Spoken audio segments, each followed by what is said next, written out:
Hey, no worries.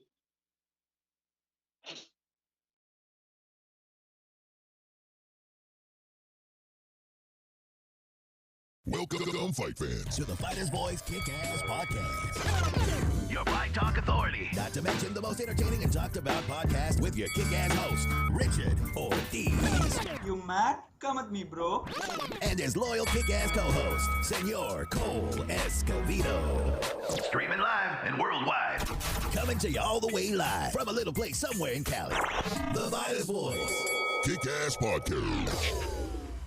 Fresno, California. We're live here in Mad Production Studios. We got a great show for you today. We're going to have a recap on last weekend's UFC fights. And we're also going to have a recap on last weekend's fight when I saw two guys fighting in the parking lot over a pizza. One had anchovies, one had pepperoni. And yes, this is real talk. Things like this happen, and we're going to talk about that. Fucking Fresno. Yes. Hey, Cole Escovedo, welcome back to the show. The UFC veteran himself, the Apache Kid, Mr. Cole Escovedo. What's happening, my man? Oh, not bad. Fresno's hot. Oh, it is hot. Talking about hot, man, I don't even want to waste a second or a minute of this man's time. Ladies and gentlemen, I'm going to jump right into it.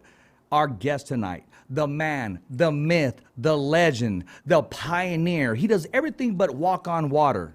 And that's the one and only, the most dangerous man of yesterday and today. And that's Mr.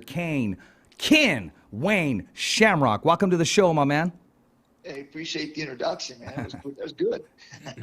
Yeah, I'm sure you hear that all along your career, my man. Well, not quite like that, but it was nice. Thank you. Hey, man, very well deserved. With me, I got the co-host with the most, that UFC veteran himself, Mr. Cole Escovedo, man. So you and him could chop up on some of the same turf there, man. What's up, brother? How you doing? What's going on, sir? How's it feel being a legend? Oh, man, I don't know, man. I'm just glad I'm above ground and loving life. Man, you're doing more than that, you know. You're starting some new direction in life for a new sport. Yeah, speaking on that, I fell in love with bare knuckle, man, back in the day, when no holds barred, no rules, and didn't have no gloves. And I remember the first fight I went into, it was in Denver, Colorado, and I watched Gerard Godot go after Manuel Tui. Just smacked him in the face with a punch and kicked him. And my adrenaline went through the roof. I was like, dude, this is like real. Like, I never thought that this was going to happen. Like, Never saw a future in it. Real. Yeah, it just didn't seem real. Like, you saw that in movies and stuff. And here it was happening, man. And I was like, oh, this is it, man. And I was jacked from that point. I fell in love with it. And then a guy like Tank Abbott comes in there, puts some gloves on, and starts knocking fools out. Yes. And then they started adopting the gloves, and away went my dream, the pureness of fighting. And so I always told myself if I had the opportunity, you'd start something new like this, or to start something up, that I was going to do that. And so here I am with that opportunity. Me and my business partner, Des Woodruff, got an opportunity to jump into this bare knuckle. We got to watch everybody else kind of launch and go do their thing, make the mistakes, the things that worked, didn't work. We kind of watched the landscape. That's smart. And then we jumped in and said, you know what? Now we're ready to do it because we know what the right thing is to do. Mm-hmm. You've learned the business model and what works and what doesn't. Yeah, take a fresh approach on it and kind of go from there. Yeah, you're not dumping a lot of money and a whole lot of stuff on fighters and places to fight and trying to get it sanctioned. We let somebody else do that.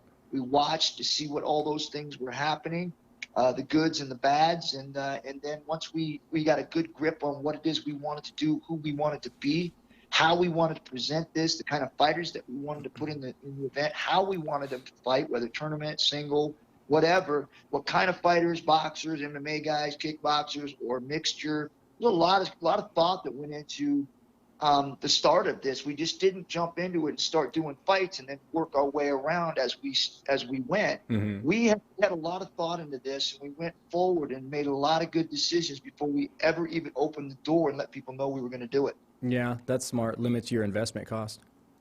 Yeah, right.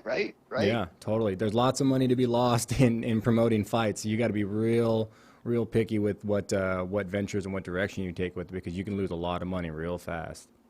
Well, and that comes to my next thing about being able to have the team that we have, like Des Woodruff, who's my business partner. He's in the stock market. He knows trends and different things like that. He's good with numbers. He's good with finding out things that are starting to trend upward or downward. And so he was really good at being able to know the right time to jump into this.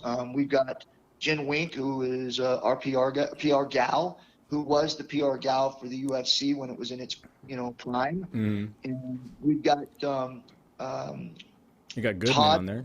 Todd Middendorf, who was our PR, not PR, but our guy that actually oversees all of our people that are involved with this to make sure that they're all working in the same direction. We've got Richard Goodman, who is going to be. That's a great pick there. Yeah, dude, I'm telling you what, man. The card, that's all him, man. He put this card together, did a great job. We just have a powerful team. We got a strong investment team behind us. Well, we just did all our things. We've got DirecTV, Dish Network, all major cable companies, Fight TV for streamers or digital. Wow. And we line this out right, man. We're not here for the short term. We're here for the long haul. And we're going to build this thing, and we're going to do it slowly.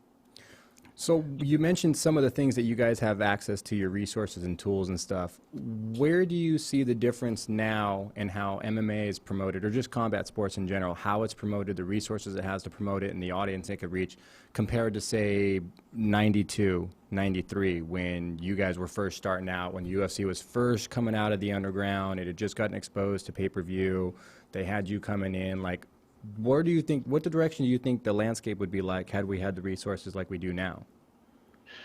Oh, like I said, it'd be a different world. It's like apples and oranges. I mean, you just have a better grasp on things and a better knowledge of where you're going and what you're doing, and being able to have the capabilities of being able to get it out there to other countries or throughout the United States, where before it was just broken up. It wasn't really. It was kind of a spectacle. It wasn't really an event. And so. And that's where we're at with bare knuckle. It's funny because when you talk about that, that's where we're at with bare knuckle. It's almost the same thing when the Holds Barred came out. It's like people don't accept it yet. Yeah, because they don't understand. Why don't they? Because they're being told these things that aren't true. Like it's too dangerous, it's this, it's that. But it's the opposite of it. You have to be so much more skilled to be able to be a bare knuckle fighter. You look at Malignaggi went in and lost to a guy, right? So you think. My curiosity on this card, you got Mark Godbeer, who's the only one on the main card with the tournament that has any bare knuckle experience. You got Mighty Mo, Jack May, Romero Sokoju. I mean, these guys are all big hitters, but here's the thing: can they transfer what they did in the world that they were in into bare knuckle? Because bare knuckle is much faster. You have to be much more accurate. And that it's a lot easier for you to get caught and go down. Oh, way easier. Yeah, you're definitely at the puncher's disadvantage there. Yeah, so I'm thinking, I'm watching this and looking at the card, and I think to myself, man, it is going to be interesting to see whether or not these guys can transition into bare knuckle. And that's the whole key right there, Cole, transitioning. I mean, a lot of people, they can play infield once they're asked to play outfield. Or a lot of people, professional baseball players, so to speak, and I'll use this comparison, or even soccer players play on the grass, the transition to indoor. It's a faster game. You gotta be able to judge it a little differently. Timing. Ken, I want to talk more about your team, because you mentioned the blueprint that you already have. You mentioned that you had the promoters, that you had the matchmakers, you had even the sponsors, but now we're letting you know right now you have the official voice as well, and that's the fighter's voice on your side. Myself and Cole Escovedo, man. Whatever you need, we are here for you. We're here to make it public. We're here to spread it worldwide, my man. How does that make you feel knowing that you have people in your corner? We're following the legend here. I appreciate it because, I'm diving into a whole different world here. I could have done this a long time ago, but I chose not to because I felt like it wasn't something that I fell in love with. It wasn't something that I wanted to be a part of because I felt like when they took away the bare knuckle, they took away what I was most in love with, which was the purity of bare knuckle, the purity of fighting, the purity of submissions, and the purity of striking and being accurate. They took all of that away, and I was forced to fight with gloves on. And so I thought, I just wasn't in love with it. It's not that I didn't like it, and I didn't think that it was fun to watch, but I just didn't feel like I wanted to get involved and do any promotion or do any of that stuff because I just didn't feel the love for it. I really feel the love for bare knuckle. And I really want bare knuckle to be where it belongs, and that is right up there with the combat sports and with the respect that it deserves. Well, you're definitely giving people, fighters, the opportunity and a platform. And before you know it, your phone's going to be blowing up, yours and the promoters, because you sparked an interest like never before, especially once you put your personal stamp of approval on it. Sky is the limit, because you can have 5 different shows walking around like they're blind. You stamp Ken Shamrock on one, you have gold. Sky is the limit. And just like your dad told me a long time ago, Bob, when he came to Madeira, he said, Richard, with my son Ken, sky is the limit. And now I'm hearing that voice all over again, man. Sky is the limit with this.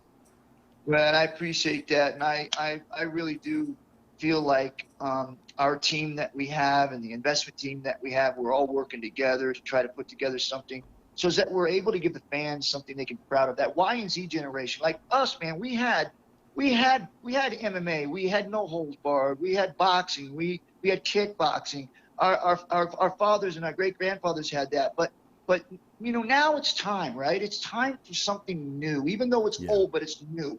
It's time for the Y and Z generations to adopt something, and I really believe that it's Battle BK bare knuckle, and we're going to put out a professional card. It's going to be professionally run, and going to bring it from the dark to the light. There you are, man. I'm waiting for that. Yeah, I was gonna say that's going to be a challenge. You're kind of looking at the same challenge like when the UFC went dark before it came back on pay-per-view. You're gonna have to convince people that it's not what they've been told it is. It's not as dangerous as they've been told it is. You do face an uphill battle. So I do like that you've got that vision. You know what you're kind of up against, and it's you have a plan for it. Well, and I do, because that's one of the things that I embrace is the education of the fans, the education of the fighters. I think it's our responsibility as promoters to educate people what they're watching, so that way they don't have the excuse of saying, "Oh, well, that's too dangerous, that's too gory." We have the responsibility, not the fans.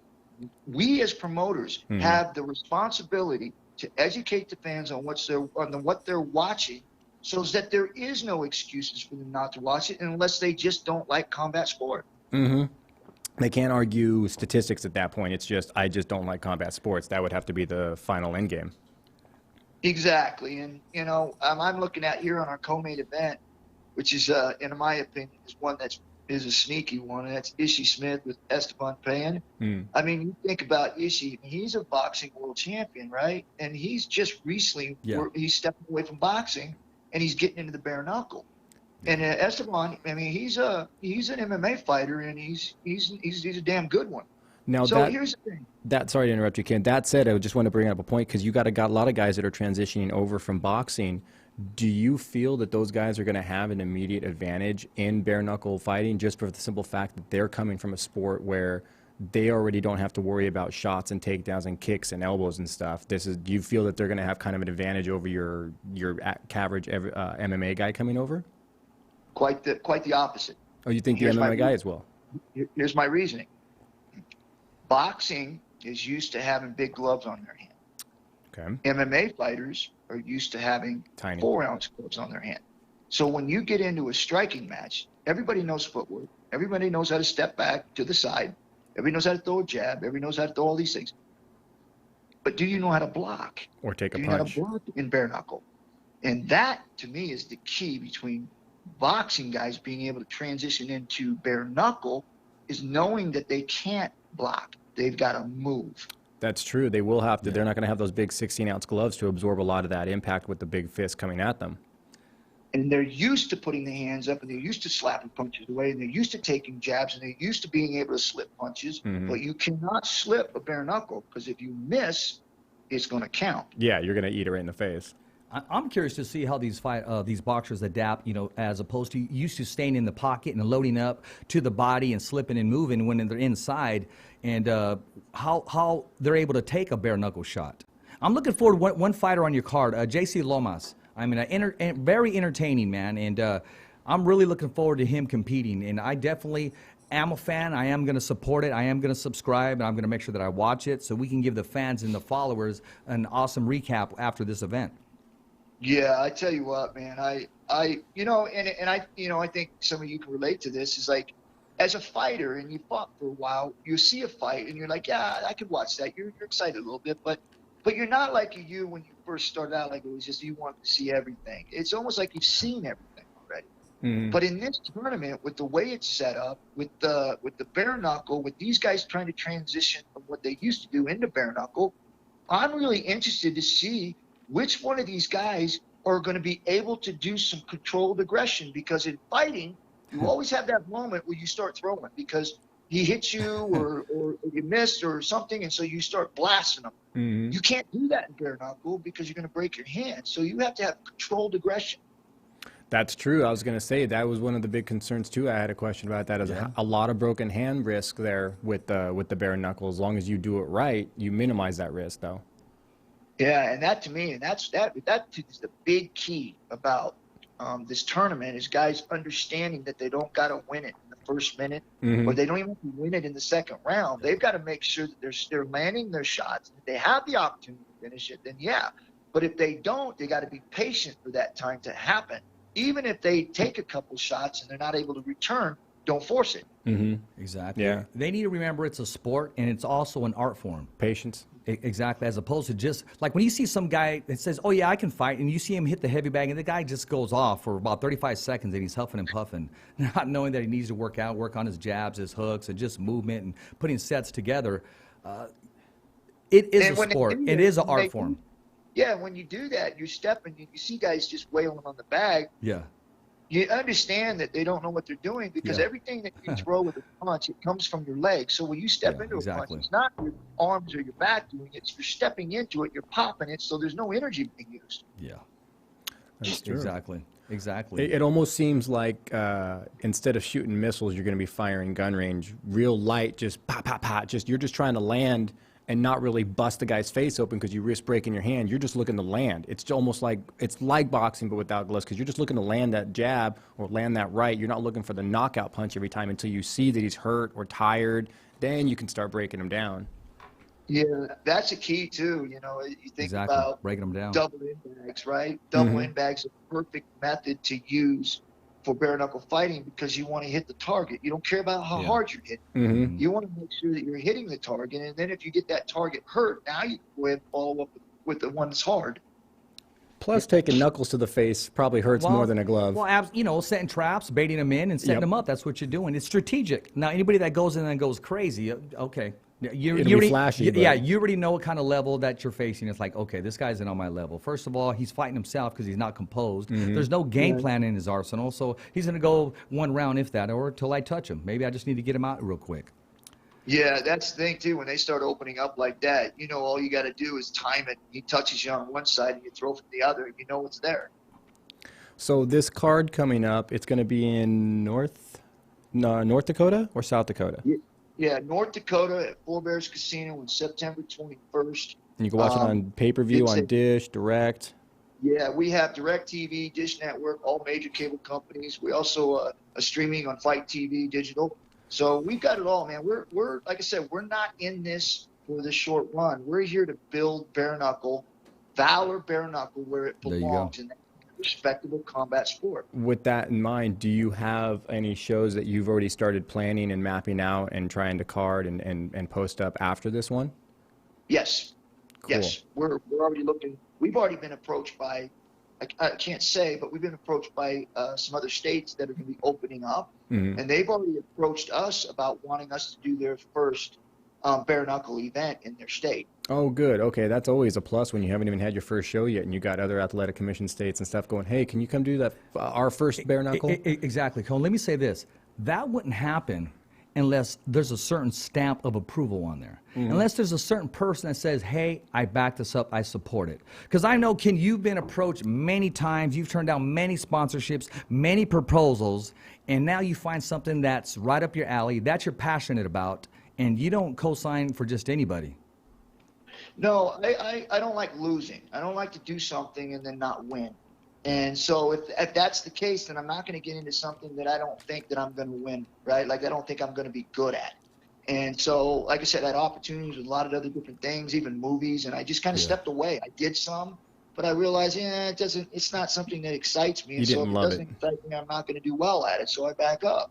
But yeah, the one with Denzel, remember? Yeah, exactly. yeah. This excites me. So I know that this is my love. This is something I want to do. I want to give these guys an opportunity to follow their dreams, and I want to live mine. You have to have a passion for it. If you don't love something like that, especially on this scale that he's investing his time, his name, his marquee, all that stuff into, if you don't have a passion for it. Name a fighter today or even yesterday that was involved in UFC. No, actually Pancrase, okay, in Japan, UFC, and we're gonna say, and WWE. Now back to Balor. ballot. You know. Back to MMA. Back And to now- MMA. and Yes, now bare yes, knuckle. exactly. And now he sounds like a kid in a candy store. You can hear the energy, you can hear the intensity, just like when he was competing. And he said those key words: "I don't like to lose." So he's going to give it his all. Yeah. There's not too many fighters out there doing that. Not that started out as long ago as he did, that have been in the sport, in combat sports as long as he has. They kind of start to dwindle and lose that passion and stuff. Or you could just see it's business written all over it. There is no passion. It's like when someone shows up, they see it as a job. As compared to, man, you do what you love, you never work a day in your life. True. Yeah, and we're, like I said, I'm really blessed to be able to have the team I have around me, because I mean, there's so much connection, there's so much experience within our team that we're able to get states to call us and say, hey, we want you to be able to do our first bare knuckle, because of our team that we have, the connections that we have. A lot of us have been in this for 17 years plus. I've been in it for 30. So, I mean, you imagine the 5 or 6 people that we have on our staff that have all been in it for 17 plus years. That's a lot of experience. That's a ton of experience. Yeah, that blueprint is there. I mean, you have some all pros on your squad. Yeah, for sure. And we're excited too. You know, the next thing that we did, because I'm always for the fans. I've always wanted to make sure that the fans enjoyed the fighting, enjoyed the performance. And so I've always included my fans in everything. And it's not any different this time. We have actually done an interview yesterday with Forbes. And we announced on Forbes that we were going to allow the fans to be able to pick the first round matchups in the tournament. And we announced that yesterday, and they got till midnight to vote to see whether Mark Godbeard goes up against Mighty Mo, or Jack May goes up against Mighty Mo, or Romero Sokolju goes up against Mighty Mo. So these fans are going to be able to pick the first round of the tournament. Is that still an open voting system? It is till midnight tonight. Where do they go? Do they go to the Valor website? How would they be able? Let's say I wanted to vote today. Yeah, Valor website, valorbk.com, and Forbes also has a link. Oh, cool. Yeah, Forbes 500. That's a good company to attach your business with already out the gate. So, did you get a chance to watch any of the fights over the weekend? I didn't, but I saw some highlights. I was almost like I knew it was going to happen, but at the same time, I didn't know if it was, because I know the ability of DC. If he's in shape, he wins. If he doesn't train and work out like he usually does, but hasn't in the past, he kind of lays off a little bit. That's when he gets himself in trouble, because I think he still has enough to win. I think what he's, like you said, they get to a point where they just get tired of it. And they just go in and just fight, and they don't put the hard work in. But I thought if he would have put the hard work in, he could have won the fight. But I just don't think that he put all the hard work in. It looks almost like he wasn't as, and I don't want to say prepared. DC, don't get mad, Rudy. DC, don't get mad. It doesn't look like he was as prepared or expecting something to go as long as it did. Like, I don't think he was expecting those fourth and fifth rounds.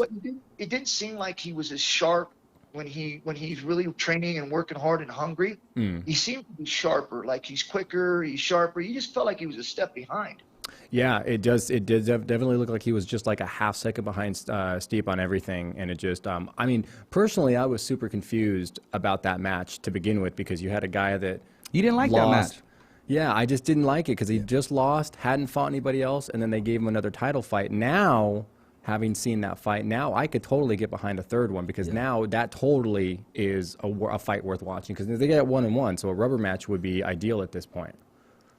Right. Yeah, and I don't know what DC was doing, but I'm not when you're talking about a career and you're talking about where he's at in his career, you have to be very selective on who you're fighting. And after you beat somebody, you don't give them a second shot right away. You build it up. Exactly. That's why I was so confused. I just didn't understand the match, which I'm sure DC was just like, yeah, I'll throw for whoever you want. Exactly. Let me interrupt real quick. Cole, on a rematch, who comes in hungrier? The guy who's getting the rematch. Exactly. He's living you. He's dreaming you. He can't wait to destroy you. He's married to you until he fights you again. He's obsessed with you. Yeah. And that's what it became. You can't overlook this guy. He made the transition. Those body shots, I don't know where those came from, but those were key. And he wasn't paying for them. He wasn't getting countered with the right hand. There was no elusiveness. Those body shots set up that right hand, in my opinion. 100%. He totally worked that body. If you look at DC, he did not look as hard as he used to look around the midsection. He looked a little soft. He did look a little soft. He kept pulling up his shorts too. I noticed that. That's true. Yeah, he did keep tugging on his shorts like that. That all those points point out to a couple things of maybe a lowered expectation of where they thought the fight was going to go, the direction they thought it was going to go. He even admitted in a post-fight, he was like, "Yeah, those body shots I took more than I thought I should, and that's what led to me not seeing that right hand coming." He even said it. He said, "I just didn't see it coming because I took that body shot." Short too. That was super short. And hey, kudos to Mochek. I think that's how you say absolutely, absolutely. You know what I was most impressed with, Ken, is after the fight. Did you see his dance? He still had that energy. He had to celebrate. He had that energy. I don't blame him. Well, when you win, all of a sudden you got all kinds of energy. I don't care how tired you are. Yeah. That's amazing how all of a sudden you have that energy after a win. You're just like, I thought you were tired. Nah, I'm good. Hey, man. Speaking of energy, now I don't know. I'm not endorsing this product. I'm not saying I stand behind it or I don't. I have my own, opinions about this. But let's talk about Nate Diaz. And how we put the show on and what he's doing to prepare himself. Give me your call on that, your take on that, Cole. And also, Ken, feel free to jump right in. I think it's going to be – I can't wait for Jorge and Nate to fight. They've already announced that they're discussing negotiations on that. I think that would be a barn burner. I can't wait to watch that fight because they're both down. They're not scared. They're not anything. They know what each of them brings to the table as far as their talents and risks. Yeah. And that they know makes for a good fight. But the problem is money talks. At the end of the day, they're going to have to pay a pretty penny. The UFC is going to have to cough up some coin to get that fight to happen. The concern now is, will they pay that much money? Because both those guys know what that fight's worth. That's right up there with like a Diaz-Conor fight. Everyone saw that and was like, well, I can't wait to see that now. What happens? That's what happens with that. And I think that's why we're not going to get to see a lot of those fights is because with pay-per-view, the way that was set up, they were able to compensate for those big numbers. But now that they've sold to ESPN, there's just not that big box office payday for them to keep pushing that kind of money in that direction. So a lot of these big fights that you normally would get on a pay-per-view event, they're just not going to happen. Yeah, that the ESPN Plus deal had something to do with like 500K buys or whatever was all they cared about. And they said, once we hit that, we're only going to promote it to try to hit that. We don't care what level the fight is. Nobody gets any more money or anything. The fans lose on that. The fans are going to lose. The fighters are going to lose even more because they're the ones that are going to be putting on the That's that fine shows. Print, man, when you sign those big deals. Yeah. You hear the dollar signs, but that's that fine print. And it led up to the expectation. It came back and it's going to bite some people in the ass. It might. We actually might see Nate shelf himself for a while if he doesn't get offered the right money for that. Well, I mean, he's like, who's the other guy that can shelf himself for a couple of years? My man, a featherweight. Cruz, Dominic? Yeah, Dominic can get on the shelf, come back with no rust. I mean, but Nate, he didn't show any rust. I'm not saying that's the way to go. I hope it doesn't happen. I'm sorry, you guys, but Nate is a different breed, bro. He's like, he could come out of bed and still whoop somebody's butt. Yeah, he trains all the time. He's doing triathlons, marathons, all that stuff. He is a different animal. He can get ready to get married, literally be in a tuxedo, getting ready to walk down the altar. Somebody look at him and say something that he doesn't approve, he will step out of walking down to the altar and start to throw hands. You know what that is? That's a mindset. It's literally a mindset. There's a switch that's on and there's a switch that's off, and there's nothing in between. Some people just they have that gray area. He does not. It is fight time or not fight time. Fight time anytime. Pretty much, yeah. That should be a T-shirt. No, well, yeah, fight time anytime. Okay, we're going to trademark that only on the fighter's voice. Yeah, he's either really chilled, I mean, really chilled, or he's full speed. And that's sometimes you want that. I mean, as a promoter, you look for that too, because you got a guy that's not going to go out and throw a chair through a limo or go and do something silly. But when it comes game time, they're going to produce for you. And that's what you want as a promoter. Not only that, not only do people tune in for his fights, they can't wait for the post-fight interview. Post-fight, pre-fight smokeout. Yes, whatever you want to call it. Yeah, I mean, to be the first guy to smoke, to light up, now it was CBD, but to be the first guy to smoke up at an open He workout finally got like on the that. Wheaties box. There you go. Yeah, that's gold. I love that. Not quite the Wheaties box we amazing. think of. Yeah, exactly. But he is definitely a man who Nate's in a very, very safe position because he knows what he's worth, and it's Yeah. not just his opinion. You can go to multiple sources, and they're all going to say, yeah, he's worth that, that you should be paying him Pay the that. man. Pay the man. Pay the man, exactly, yeah. I mean, well, Nick, we haven't seen Nick fighting forever, and I don't know if it's a combination of the UFC doesn't want to use him or he just doesn't need the money. He doesn't need the money, so he doesn't have to fight. No, he's doing something. I mean, ends are meeting there. He took a picture 2 days ago. He was in Beverly Hills. He doesn't go there to shop. He's probably training boxing or something right now. But here's the thing. You have fight fans that like Nate Diaz, the fighter. And then you got these high school kids, where I work at the high school, you got these Nate Diaz fans that just like him as the badass. The wearing the black shirt, the attitude, the whole mystique, everything. That's a whole different persona I don't for want to them. use, there you go, persona. I don't want to say a dark place, but it's just a place where he's making an impact. They can relate to that image and they can get behind it. Cole, I went to high school. I went back there. They want to be just like him. All they kept telling me, did you see the fight? Did you see the fight? Did you see the interviews? I mean, they were more worried about their interviews. I said, did you see the finish? Do you see how he set it up? No. Did you see afterwards what he said? Did you? And I'm like, here we go. Yeah, and He's a gold mine. He's a that's gold going to mine. lead. He is a gold mine. He is a promoter's, he's a promoter's dream and a promoter's nightmare at the same time because Right. there's so much 'Cause, risk. sometimes you wonder if some of his decisions, you're like, stop. Yeah, I got to commit. Dana has had so many sleepless nights just going, God, what are the Diaz brothers doing now? Why is my phone ringing? Yeah, so I can Hey, imagine. I hate to tell you this. Dana's had a lot of unsleepless nights, but it ain't because of Nate. There you go. Yeah. Well, I mean, it could be worse. He could be punching old dudes in a bar in Dublin. I mean, Right, if you look at some of exactly. the stuff that guys like Connor have done compared to things like Nate Okay, have I done. want some research on that, because if he touched that old dude, why did that guy have a chin or what? Nah, I don't think he touched him clean. I think he threw a drink in his face. Okay, Yeah, they grabbed him. They grabbed him before he got to him. Is what happened. Yeah. but it's good for entertainment. Oh yeah, but if he'd have got there, and I think that's the dumb thing with Connor is, you got to know your boundaries, man, because Yep. you're rich right now. But all it takes is one incident, and you're broke. Yeah, half. super Exactly, risk, yeah. exactly. They're getting sued. Speaking of entertainment, and this is the correct word for it. These are the questions that I got today, and most of them are coming from the high school kids. Well, actually, you know what? Check this out. They're coming from the high school kids' parents. And one of the questions for you, Ken, was, what was it like working with The Rock? Oh man, that was so classy. A good dude, a gentleman, but a hard worker and very professional, man. He was one of the guys in there that when people ask, what was your best match? I wouldn't say best match. I would say best journey, because we had built a program in a short amount of time, and in that program, me and him went from being wrestlers that were decent to wrestlers that were putting on the best shows. With the best guys on the card, including Steve Austin. We were right there with them. And so being him together, we had such great chemistry. We put on great matches. And I really wish that WWF would have stuck with the program, and that they would have brought The Rock up for the heavyweight championship, and I would have come up after him. And then there would have been a four-way between Bret Hart, Stone Cold, The Rock, and Ken Shamrock. Yeah. That, to me, they should have stuck with that program. For whatever reason, There you go. they let it go. I bet that was fun. You'd have to imagine that working with a group like the Wrestling Federation, that had to be a fun experience. You just got to really explore who you were as both an entertainer and an athlete.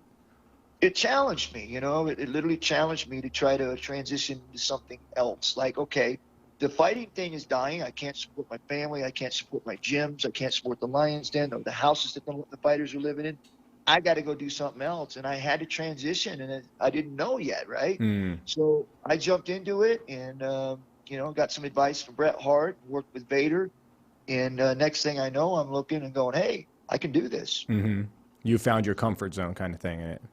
Yeah, and he just did it. It just became me, and from there it was just it was history. That was good. Actually, I'm gonna tell you a quick story.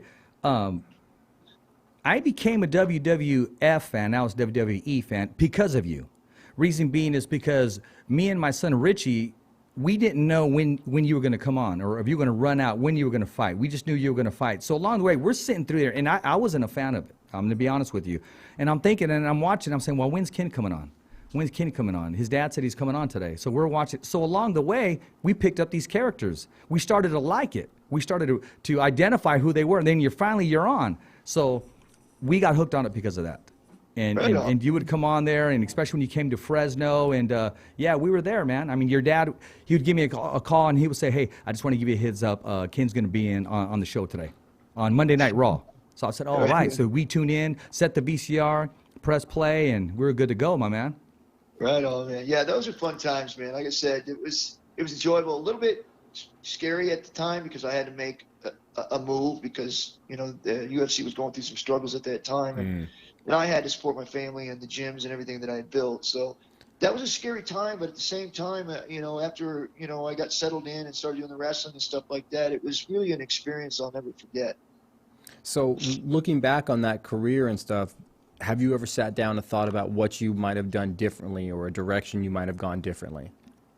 Oh, absolutely. You know, when you're young like that, especially as a fighter, right, you're so serious, you're training all the time, you're focused. And then you get into something like pro wrestling where you're traveling the world like a rock star. Mm-hmm. Girls are coming to you, free alcohol, free drugs. I mean, you name it, right? Free meals. And everything is just pushed in your face. And, you know, it's like, okay, what do you do, right? Yeah, you know, it could be overwhelming. It could be overwhelming. Like, no, I'll take 2 of her and 2 of her. and supersize her. Yeah, right. It could be overwhelming for someone. At the same time, I would have done that differently. I would have been a little bit more focused on my career, on my strategy. I mean, I still did well and I was still focused, but again, not as focused as I should have been. No, I could see that where you felt there was a missed opportunity where you know that if you had taken it a little more seriously or something or being a little more stern on some of that stuff, you could have done things differently. I can see that. I feel you. I was in Japan for a dream fight, and I'm sitting down it was like almost 1 a.m, and I'm seeing like Josh Barnett and Matt Hume and a couple of these other guys are like walking down the street, and I'm thinking, I could totally run outside right now, catch up with them, and go with them wherever they're going. Yeah. And I thought, man, I don't know.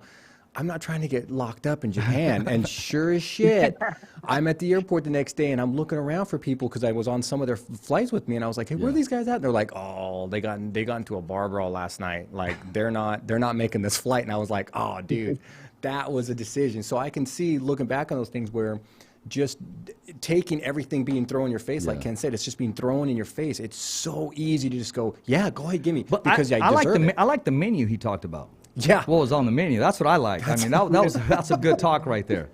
Yeah, as long as you realize it, you take them home before midnight. yeah, exactly. Nobody wants a pumpkin. No one wants that. But I got to ask you this: when you were in Fresno, how true to the rumor is it that you and Mike Tyson had a face-off? That you walked up to him and just looked at him? Did that really happen? I know he was a gentleman to your dad, but I'm talking about when you walked up to him. It was because it was an awkward situation because Vince McMahon asked me to cut a promo on him, even though he wasn't there, right? Yeah. They were trying to get him to come into wrestling, and they wanted the world's most dangerous man to challenge Mike Tyson, call him a rapist and a punk. And so I was like, I mean, he's my boss, so okay. I didn't know why or what, but okay, if that's what you want me to do. So I did the promo. Well, then we're in Fresno, and they were bringing Mike in, and they said, hey, Mike's going to be here. And I was like, okay, this is not going to go well. Yeah. I cut a promo on him and called him a rapist, and I was going to whoop his ass when I saw him. And Vince never told me, and then he's saying, hey, Mike's going to be here, and he's in the building. He was already in the building. And my dad comes up and, hey, Mike's here. And I was like, all right. So then as we're walking down the hall, Mike's come walking down the hall. My dad's walking next to me, and I go, hey, Pop, stop, stay here, stay out of the way. Yeah, because you never know. Stop, right? And so I walk up to Mike Tyson. I look right at him because we're walking the same hallway, and I look at him just before I say something. he goes, "Oh man, I'm such a big fan of yours." He gives me a hug. Right? And I'm like, There it is. I'm like, Sure. okay. I guess we're okay. Yeah. That could have gone totally different. Yeah, so it was a trip because Vince didn't fill me in that he knew I was going to do it. He didn't fill me in they were going to do a program with him. He just said, "Hey, I want you to cut a promo with Tyson." I was Nice. like, "All right." That's usually how promoters work. They just kind of throw it on you last second so they can just get what they They want a out of you. reaction. They Yeah. want a reaction. They want to see this stuff go down. Well, yeah, that makes Well, pay-per-view. what they wanted to know is whether or not I would be afraid to do it or whether or not I would be hesitating to do it. They don't know, right? They're looking at me going, "Hey, cut a promo with Tyson." Tyson's that dude is badass, right? Yeah, that's people pass out when they walk in the ring to fight him. Yeah. You only have to throw a punch. That's true. I can imagine the concern there of, well, now, do I really want to say this? Because Mike's going to hear this. Yeah. Man, screw it. It is what it is. Let's go. There you go. Okay. Well, at least I know if I can take him down, I got a chance. There you go. Yeah, and that was one of the big things back then was when UFC first started coming out, when MMA started getting Yeah. popular, was those different styles. Yeah. You could kind of look at it and everybody would see the guy with the one boxing glove, the guy with, the wrestling shoes on. It's like, okay, well, we know you could already see That was the whole who's gonna mystery. go. That was the whole mystery. You talk to any fans, they go, "Oh, well, Ken gets him, he takes him down." So, okay, but if Mike hits him, and it's going to go back and forth, back and Builds forth. debate. Well, hey, Exactly. listen, Mike was built like a tank. He was built perfect for MMA because he was short, he was squatty. All his punches were hooks, uppercuts, and he was short. And so if he was to fight in MMA and he would stay low, man, you'd have to do an ankle pick on him. Yeah, yeah, you'd be shooting from on the carpet. Yeah. Yeah. Stay low. Man, but I could see with those little gloves back then. That's why I've always said there's certain guys that just like Sugar Ray, things like that. I'm just Yeah. like, man, those guys are so fast that if you just put little gloves on them and just let them go in, dude, you would light you up like 6 times before you even got out of the pocket. It would just be so insane. fast, lightning fast. And then, but you know how their hands adapt. You know, a lot of some fighters like Floyd Mayweather, he brought Stitch in, because of the hand wraps, because Yeah. the way he wraps his hands. And Tommy Hearns with the right hand broke it over Hagler's head. So, a lot of times too. But that's why Ken was talking about, almost like pop shotting instead of loading up and committing. Because if you don't land clean, you got a broken hand, my man. Dude, yeah. Yeah, that's Now, right. do you see a difference in the hand wraps? I've been watching a lot of the bare knuckle on some of the other groups, and I see that they're barely coming up over the wrist, and then from like almost low palm up is just open. Do you think that's going to work safely? Do you think that's actually going to really give support to that metacarpals and stuff? Because that's where you're going to break it, is you're going to hit those knuckles, and those metacarpals are going to give. Do you? Well, here's the thing. See, we're different than everybody else. There's no tape on the hand. There's no taping the thumb. It's only the wrist. If you want tape, it's on the wrist. Oh, No dang. thumb. Okay. Reason being, because when you tape the thumb, that means it gives you support on the thumb and you can poke people in the eye. True. So we want a God-given talent. What you have, what you were born with, is what you're fighting with. They meat hooks. Yeah. Good. Wow. If you don't have strong hands and you're brittle, you don't belong in bare knuckle. You're not a fighter. That's true. You got to start hitting them sandbags a little more often, build up them calcium deposits. Exactly. Build something on, or like old school, they'll put urine on them to toughen up your knuckles, man. Yeah. Exactly. Yeah. No, that's real talk. I want to take you back, and then we're gonna move forward, man. You can't see this right now until I send you the link, but I'm gonna hold it up so everybody can see. Ladies and gentlemen, what I have right here is the original. I don't even know if you can get these anymore. This is from Loxford, from Lodi. Bob Shamrock, Mr. Bob Shamrock, he sent this to me. Lion's Den shirt. Honestly, Cole, I've never worn it. Even Really? has dust on. No, I didn't want to wear it. This is a masterpiece Well, why right would you here. want to ruin it? Yeah. Yeah, it's half lion, half Ken right there, and in the front right here, boom, right there. And as you can see, I'm wearing the black hat, the old school hat with the white logo. Yeah, I was going to say, I noticed that too. His dad sent me a shirt and a hat, and my mom a shirt and a hat. Oh, cool. Ken, I know you've been to several all over the world, but I mean, you got to remember going to Madera, California, and talking to the kids at the high school, Yep. at Yep. the I do. North Campus, South Campus. Yep. I do remember. And I remember, I'm going to tell you a quick story. I asked your dad, I said, well, what would you like to eat? Because you were going to come over for lunch. And your dad said Spanish chicken. And I said, what the hell Spanish chicken? So my wife at the time, she made some chicken mole, bro. We kept it real. My wife made the chicken mole. My sister made a cameo, came in to make and brought in the homemade tortillas. And it was, Hey, are you going to say I broke your chair? you broke my freaking chair. You remember that? What did he do? Just plop on No, it? dude leaned back on it and went pop. Because his back, and his back arms. And Wow. my wife just looked and said, "Did that just happen?" I said, "Well, hey," and I'm gonna tell you a story because after you left, she goes, "Are you gonna fix it or get?" I go, "No, I should have had him sign it." That was the whole. That was real talk. Yeah, I mean, back then, dude, I wish I could say that Ken Shamrock came over and had food at my house. That would have been a story to tell people. Oh, man. and you know what? This was right in his prime. He was getting ready to fight chemo. Oh, yeah. And he was right on the cover of a Black Belt magazine. I mean, it was just. That's yeah. a prime time. That's Oh, a prime no, Ken right there. It was. And I remember the kids across the street, they were looking around. They couldn't understand, okay, who is this guy? But it was the parents. And they go, hey, who was that? Because I wasn't sure, right? Because actually, you know, back in the day, it wasn't me, but they would pirate the fights.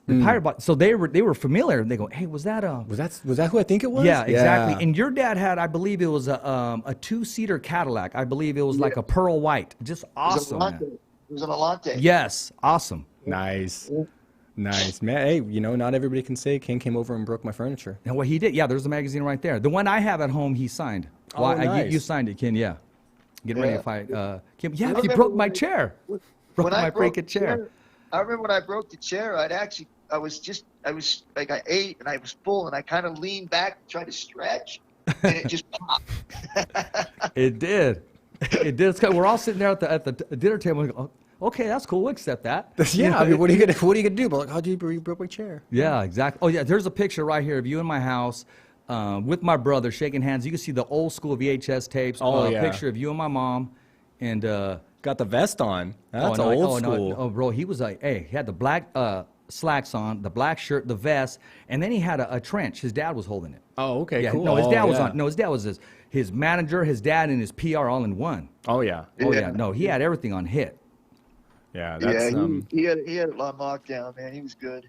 well, you got to admit that's probably where you get a lot of your business approach to the sport now is the lessons he taught you about this is how you run a fighter. This is how you run their career. This is how you promote them, push them, get them out there and stuff, trying to making all the right decisions for you in your career. I imagine you've transitioned a lot of that into your way of thinking and how you approached building Valor the way you have. I did, and he because when I came to him, I was a rebel. I mean, I literally been stabbed at 10. I was in and out of juvenile hall. I go to the group home, and I start changing my life over. And so he really taught me how to be a man, how to respect people, but at the same time, stand up for yourself. Mm-hmm. Yeah, that's a hard lesson to teach someone is how to stand up for yourself, but Yeah. be respectful at the same time. That's a hard line. One Punch Shamrock. Yeah. Yeah, right. That's Yeah. that's an old school name, right? Your pops told me about that. Yeah, it was because I worked in bars and I was knocking dudes out with one punch and sending them to the hospital. And then I get into fighting and everybody didn't even know I could punch. There it is. I like it. So, real quick, what would you say is your most memorable fight? Doesn't have to be in the States, could be an old original fight from your early days. What is the most memorable fight you think you'd have? Well, I think there's a lot of them, but I would have to say the one that probably sticks out the most was probably the me being able to beat up Hoyce. And really, because no one really took him anywhere. That Yeah, was the and first- you basically broke them. They threw the towel in on that one, didn't they? Yeah, I showed everybody how to beat him, which is to sit in the guard, not try to pass it, just ground and pound him. Yeah, exactly. Just do damage from the position you were in. So that was one. They that was- stood you up on that overtime, and you dropped that right hand on him. Yeah, and it wasn't even supposed to happen, but of course, the Gracies were running the show, so they run. His brother runs up, Morian runs up, and goes, "Hey, 3 more minutes." And it's like, "Wait a minute, I thought we signed a contract for 30." I was like, "I'm fine doing it because I'm fresh," but I was a little shocked that there was no sanctioning. There was. It was really kinda nothing. just It was fly by the it seat of your It pants. was a wild, wild west, man. Yeah, it was. But yeah, that's cool. That would definitely be on the high list of fights that made something because he made him quit. Like Yeah. Helio threw in the towel. They were done. That fight was designed for you guys. It was the first super fight, correct? Yes, because every time I tried to fight Hoyce, one time I made it to the finals and Hoyce backed out. So I said, I'm not fighting anybody. It was Steve Jenham. I could have killed him, no problem. But I wasn't there for him. I was there to beat Hoyce. You were there for the challenge. Yeah. Yeah, and that's what everybody was doing back then. The Gracies had built this image. I mean, Grant, like Ken said, they were kind of in control to the extent of they kind of picked the fights, and then almost like they tailored it to who they would have an advantage against. Who can we use jiu-jitsu against that will give us the best chance to win. And now, it was still supposed to be art versus art and stuff, but they kind of tailored it a little bit to kind of give them that edge of, well, we're going to get a win or two in this tournament first because we're going to have that advantage, and then take the risky fights. That was Ali Frazier. Everybody wanted to see it. That was the build-up. Everybody wanted to see that. The fight. one boxing glove guy? No, I'm talking about Shamrock and Gracie. Oh, everybody wants to see that. Everybody wants to see that. Exactly. I mean, but you know what, Ken? You guys can play chess, and something will happen. Somebody will get broken right there because you guys are just. You bring out the best in one another, man. You seem to. Because every time Gracie fought you, there was a different look in his eyes. And you had that scary look when you started smacking your lips and your chin out, it was a wrap. It was almost like a scary cartoon, somebody that was going to kick your ass. Yeah. Well, I tell you, me and Gracie, in my opinion, we really, I believe, brought the interest into the world of No Holds Barred. Because if it would have been, if I wasn't there and Royce would have just run through that, it would have died. There was just nothing there. But because there was this all-American guy, spoke well, good character, and you had this guy from another country, Brazilian, who's supposed to be this guy that can't be beat, and then you got a guy coming in there who has 2.5 years of experience, and this guy has 20 years with 50 years behind him, and there's an upset. And so I believe it really got people interested in that fight, because otherwise I think we would have got shut down because of the nature of the fights. Yeah, that's true. You did have to have that rivalry. That's a good point. Well, if he wasn't there, Royce would have walked through everybody. It would have. It would have changed the landscape. We'd be looking at it differently than we do now. It really, really would. Actually, I like your buddy Taktara. Yes. Yeah, that guy was tough, man. He just went. There was no quit in that dude. He was sandpaper. No, I trained him when he beat Tank. I trained him for that fight, for that tournament. So I was really happy for him. That's some good stuff right there, man. I mean, just being the pioneer of what it is today. I mean, nobody could ever take that away from you. I mean, two different styles, two different worlds actually collide, and now look at the end result. I know a lot of it has to do with marketing, publicity, etc., but you have to have something to market. Yes, that is true. And like I said, I'm grateful for the transitions and everything that happened. So, you look back on it, and you wish you could change some things. You wish you had insight on something here. But the thing is though, where do you end up, right? Where are you at in the end? And if you're like where I'm at right now, I can't complain, man. I think I've had a great career. I've had some ups and downs, but that's what makes it so great, is that the journeys of the ups and the downs. Yeah, it would definitely be labeled as probably one of the top 5 historical careers of combat sports, easily. Just the things you've accomplished and who you fought and what you've done, not only for your own personal career, but what you've done for combat sports as a whole, and how you've tried to progress it and keep it in the limelight and keep it exciting and things like that. You really committed part of your life to that sport itself, not just the UFC, but to that sport as a whole. And where I came from. I mean, I came from the streets. I didn't have a home. I ended up in group homes, ran away from there, got stabbed, and robbery, all kinds of stuff. And then I get an opportunity to turn my life around. And not too many people, when they get that chance to turn their life around, they do it. I seized on it, man, and I knew that I wanted to have a better life. And Bob Shamrock gave me that opportunity. Yeah, he gave you the opportunity to want something better for yourself, and you totally committed to that opportunity. And he showed me how to do it. I was angry. I was frustrated. Every time somebody would look at me, I want to fight him. So he put me in football.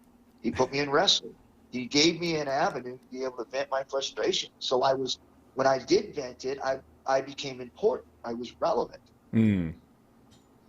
Well, exactly. I mean, a rock star. I mean, he's talking exactly. about it. I mean, wherever he went, especially even the WWE, and then to go back into MMA, a lot of people can't make that transition. I want to ask you: was there ever a person that you didn't get to fight that you wanted to fight? I mean, you just said, you know what, our paths never crossed. Something always seemed to come in the middle of this, but there had to be somebody in your prime that you just wanted to, touch up a little bit. Yeah, there's 2 of them. The first one is Tito Ortiz, and the reason why I say Tito is because I fought him when I was 40 something, and then when I was 40, just late 40s. Yeah. And I didn't get a chance to really go in and fight him in my prime. And I thought, That would have been a great rival right there. We would have had some great fights, and I think I would have won some and I would have lost some, but it would have been one of those rivalries that people would have remembered. But Yeah. unfortunately, the timing wasn't there. The other one is Brock Lesnar. I thought, man, what a great opportunity. I thought I matched up well against him. Yeah, I could see that. That would have actually, the styles would have made for a good matchup. I can get behind that. I attacked his legs, because Yeah. he's very slow with the ground stuff, with the legs and stuff. Mhm. Frank Mir showed that, and I thought I could have really had really good success with him in that. Cool. So, real quick, Ken, let's give you an opportunity. Make sure everybody who wants to watch the fights in September, where can they watch it? How can they order it? The contest for sure. There it is right there. There's a dream match right there. Oh, yeah. We got a picture of you and Brock. Yeah. There you go, Yeah. man. So they can. Listen, it's Valor BK, September 21st, Four Bears Casino, North Dakota. We've got a great card. We got a tournament that we're going to do. We're going to crown our champion on that tournament. Nice. Fans get to pick the first round. This is a single we got night tournament, right? DirecTV, Dish Network, all major cable companies. We got for streaming, digital. We got Fight TV.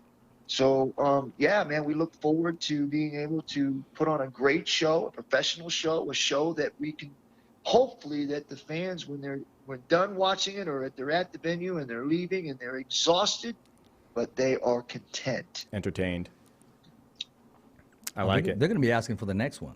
Yeah, they are definitely going to be. I imagine, I already have high hopes for this show. I mean, everybody tries to have high hopes for their first one, but with the amount of energy and staff and team that Ken has behind this, I expect them to do good things. You know what gets me the story behind this? Because you're going to have a former fighter or just a fighter that's going to make the transition. He's going to be at home watching this. And he'll probably going to be on your third show and one day champion of the world.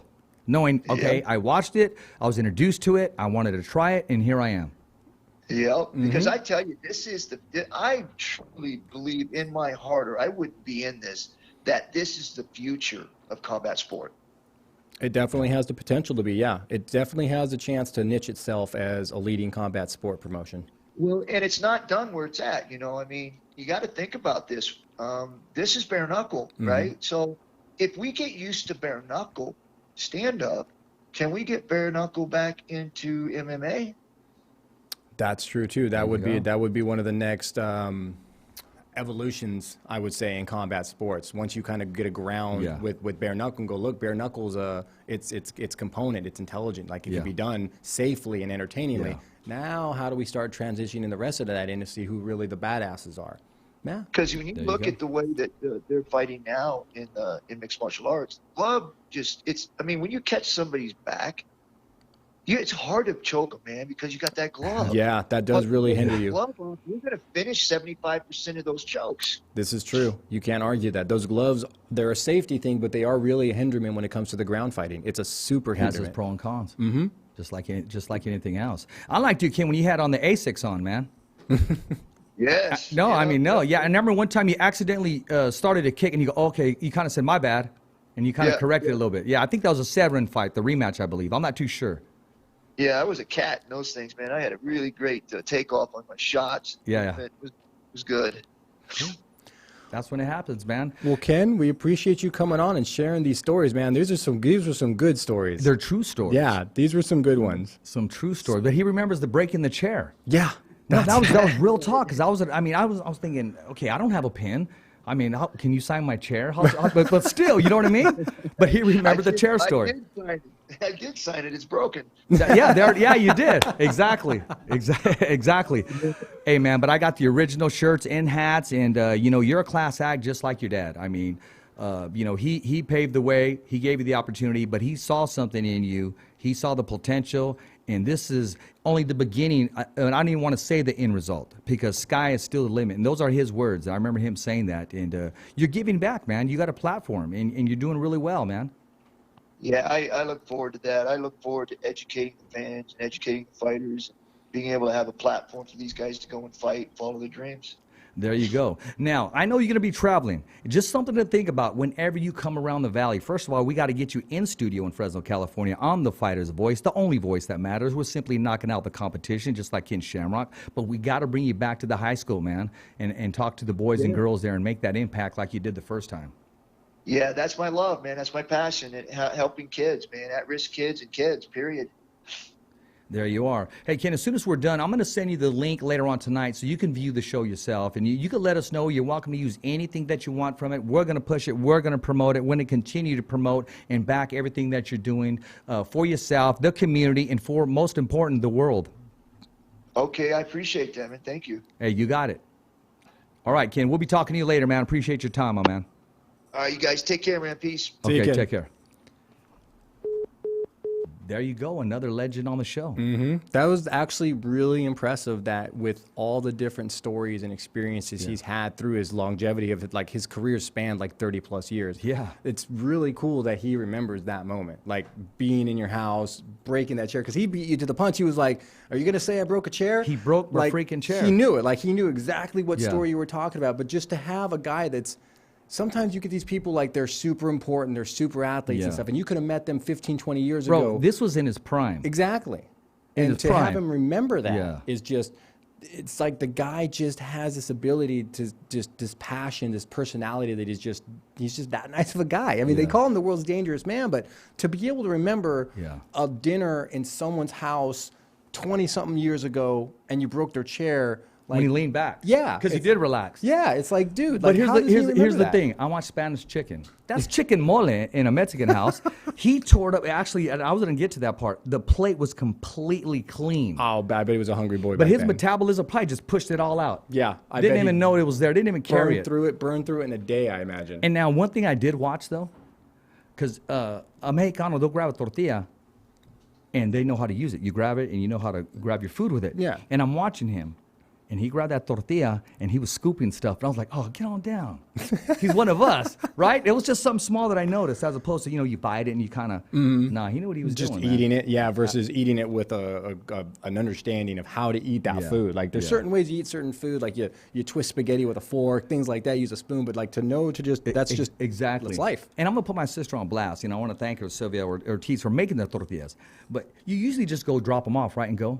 This particular trip, when she came to my house to drop off the tortillas, her hair was done, her nails were done, the perfume was happening, and the kind of the swinging of the hair and everything. Because she didn't just drop off some tortillas. She probably tried to throw her number in one of those tortillas. You know what I mean? Hoping Ken would find it. Yeah, exactly. But no, man. I mean, for him to remember that, he's still down to earth, and his dad is. I mean, well, that's living proof right there. Yeah,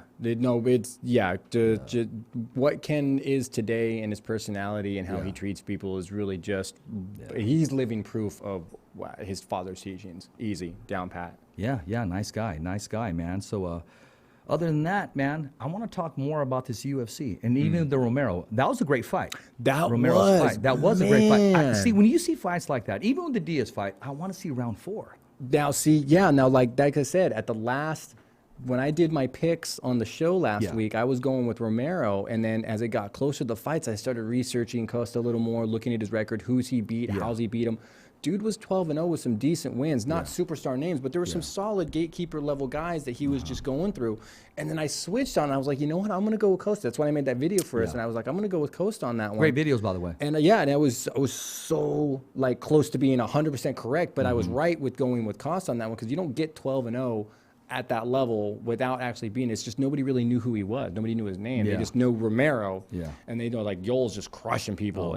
I was under that spell first at 2 until I sat back and looked at it and go, well, no, hold on, let's be objective. Let's really look at this as a fight.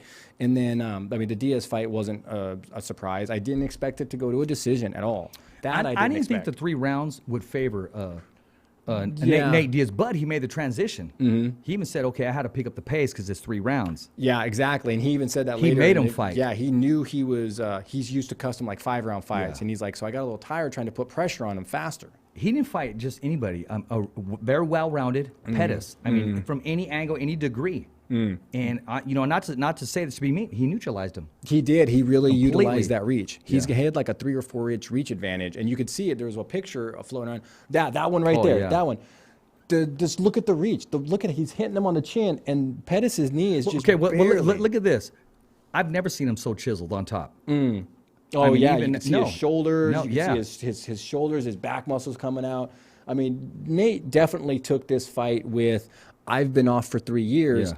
but I haven't been off for 3 years. Yeah. I just haven't been fighting for you guys. Y'all ain't get to see me to fight. So he came in, I think he kind of came in to make a statement too. Yeah. I'm going to make a point. I could be off for 3 years, smoking, hanging out with my boys. I'm going to come back. I whoop ass of anybody you put in front of me because I'm Nate fucking Diaz. And that's just right. how he is. There he is right there. I guarantee The face of UFC. if they don't approach There him, you go, right if they there. don't approach him for They needed something, man. And he knows it. That's the best part. He Bro, knows it. Bro, I mean, what he said after the fight, he goes, the bat motherfucking bout. Yeah. Something to that Dude. effect. I mean, can you see shirts already?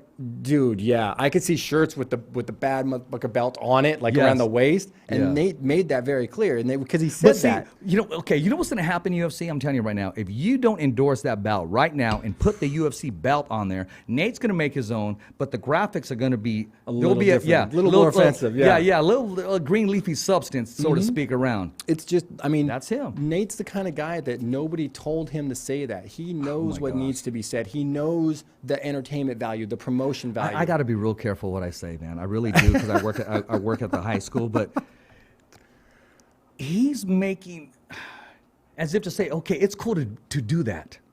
Because like I said, kids aren't just looking up to him as okay, he's a badass in the cage. They like his walk outside of the cage. Yeah, they well because they can relate to him because of his background. Him and Nick's background, where they grew up. They grew up in Stockton. I mean, they used to take lessons from Caesar. They used to train with Caesar, Racing. and this is how they got into it. Was we're going to learn the move. Yeah. We're going to go out and we're going to see if it works. Yeah. Like that was literally how they got hooked because once they did that, they were like, "Oh fuck, this is it. Yeah. You taught us something that worked in a street fight. Yeah. We're yours. Teach us. What do you want?" And that was just life. It was a live by learning kind of fire thing. And it's just Nate's built this persona of everyone kind of doesn't take him as serious as far as his intelligence stuff. They think he's not that smart, but he's slowly showing everyone that look, you're underestimating me. Yeah. Like to be able to say that kind of stuff. No, on the fly, no, he's in there. he's super in there. It's I mean, super in there. don't let the hesitation or those that speak less, they already got you. They're 3 steps ahead of you. Yeah. You don't need to be a vocal and I'm this. You're talking too much, man. Yeah. And just later on with you. And he's one of those dudes. And he'll tell you right now in the middle of the interview whether he likes you or not. Oh yeah, because to him it doesn't matter whether he likes you or not. He's talking to you. He doesn't have to like you, but he'll still have the conversation with you. But you'll know he doesn't like you. Yeah. And it's not personal. He's just like, yeah, man, I don't like you. It's whatever. But yeah, what was Yeah. your question? Because Yeah. he doesn't Yeah. care. Exactly. That's where they can relate is that he's not a puppet. He's not being manipulated. He's not being controlled. He literally told the UFC, "Fuck you, pay me." And they wouldn't pay him what he wants, so we get that 3-year layoff. And he comes back and just fucking goes to work like it was like he just fought last month. So the UFC's in a really weird spot because they've got this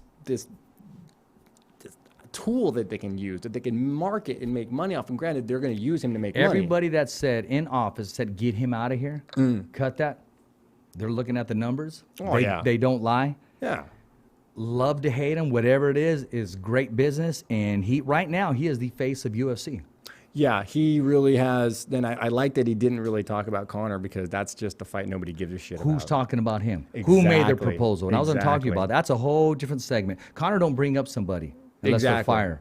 Somebody asked me, hey, do you think if that's irrelevant? That's not even going to happen. Not That- even it- relevant. Yeah, no. I'd That- rather that see him already fight passed. Jorge. I'd rather Yeah. see him fight, I mean, he'd have to come down to 55s. I'd like to see him fight Khabib, but I think fighting Jorge would be a barn burner. One of those two is going to get dropped. Well, he's not picking just anybody. He's picking another badass. Mm-hmm. And he acknowledges that. And they're not even going to have to talk shit. That's the No. best part. Like, No. it's not where you're usually like, okay, guys, talk shit, build it up. Nah, dude. It's like, dude, all right, guys, so November 5th, you're going to watch us fuck each other Yeah. up. Like, Yeah, exactly. And then we're going to go and have chicken after. That's all it is. Exactly. And so that's one of those fights that just making the fight is enough for promotion. Mm-hmm. You've given the fans that, like I said, that's a fight we as fans deserve. If they don't give us that fight, why? Yeah. What do you have 2 guys that are worth millions to you because of who's going to Yeah. watch it? Yeah. Why aren't you giving us that fight? Like they'd really be stupid at this two point different not fan to. base. Yeah, well, it's not that it's 2 different fan bases. It's the same, and they have such a huge following that people don't want to see them fight each other because they don't like each other.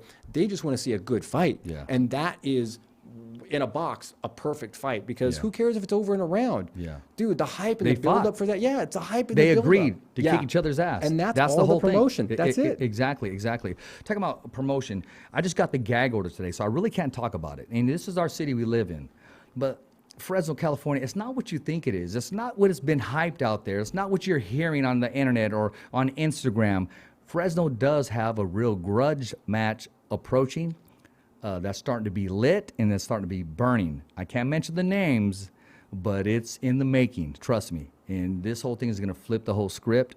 You heard it first only on the Fighter's Voice, the only voice that matters. Like I said, we're simply knocking out the competition. You have my interest. Well, Is it, I got the okay, gag order, here, bro. Let me squeeze some of that. Is it going to be within a combat sports held in Fresno, or will it be held? It'll be in somewhere else? Fresno. Okay, so it'll be in Fresno. Maybe a casino, but in Fresno. Okay. Okay. We got little tidbits. Do we know? Would I know the parties involved? Their area codes are 559. Okay. No, no said. I can't even say That's anymore, all that 'cause matters he's right probably there. going. He's probably going. Richie, you mother, don't you, don't you.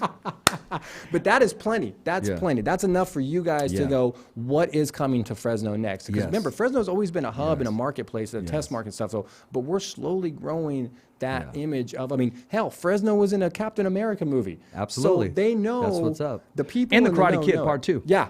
Yeah. The people in the know Yeah. that the know is the place to be as far as what's evolving. Combat sports, business, industries, advancement, things like that. Like, it doesn't seem like that, but because for a long time, Fresno was looked at as a little town trying to act like a big one. No. Well, slowly we started to establish, some respect, some consistency. You and use things the like term that. it's a testing market. Oh, 100%. We're pretty close to saying it's a market. Fresno itself is a market. It is a very different market. If you can have a successful business in Fresno, Yeah. chances are you can spread that out to other larger communities and be way successful because you got to really hit it to knock it out of the park for Fresno because Yeah. they like it one week and then the next they don't, or they continue to like it, and that's Yeah. just you either live or you die. Yeah, exactly. And you know what? At the end of the day, not pat myself on the shoulder. You know, when I said I am who I say I am, I am. I'm Yeah. not trying to just start an Instagram and all of a sudden it's a popular thing to do. I know what the hell I'm talking about. Love me, hate me, or whatever. It doesn't matter. I'm here for the fans. I'm here to give the fighters a platform, and I'm here for you. Even the ones that hate, it's okay, man. We don't hash it don't out. have to shake hands, man. Yeah, we can hash it out. Hash it out. Yeah, It's business. It's all business, man. I mean, it's an opportunity for people to talk. Cole, you better pull out that black Rolodex, man. I know you got it in there, my man. We'll bring them on. Well, oh, look at the G right there. Oh, with a cat? There we go. Yeah, in case you didn't know. It's like the world's best Christmas card. It is. It is. Hey, ladies and gentlemen, once again, don't forget to follow The Fighter's Voice, www.youtube.com/The Fighter's Voice, the only voice that matters. We're simply knocking out the competition. And I'm going to put some people on the hot seat.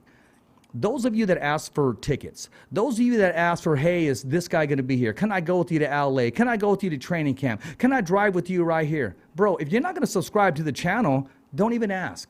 Okay? I mean, and I'm just keeping it real. I'm keeping it there. I got strangers subscribing to the channel. I got strangers hitting me up. And you know what? Those strangers, I'm going to take care of them with some box seats. I'm going to do that for them. Hey, why not? It No. shows that you can still give back. You can bring people Absolutely. in, keep them engaged. We can share the love. Ah, yes. There you go. It's That's talking what it's sharing about. The love. Hey, as always, hey, I'm nothing without my co-host with the most, the UFC veteran himself, the Apache Kid, Mr. Co Escovedo. I'm Rich Ortiz, your host of The Fighter's Voice. Don't forget to subscribe so I can give you some tickets and some shirts and some hats. As always, it's a wrap. Thumbs up for Richie. Okay, fight fans, it's not goodbye, but until next week. Remember.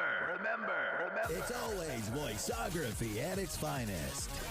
So on behalf of Richard Ortiz, Cole Escovedo, the special guests, and all the crew right here at the Kick-Ass Podcast, saying hasta luego, babies. And always, thanks for listening.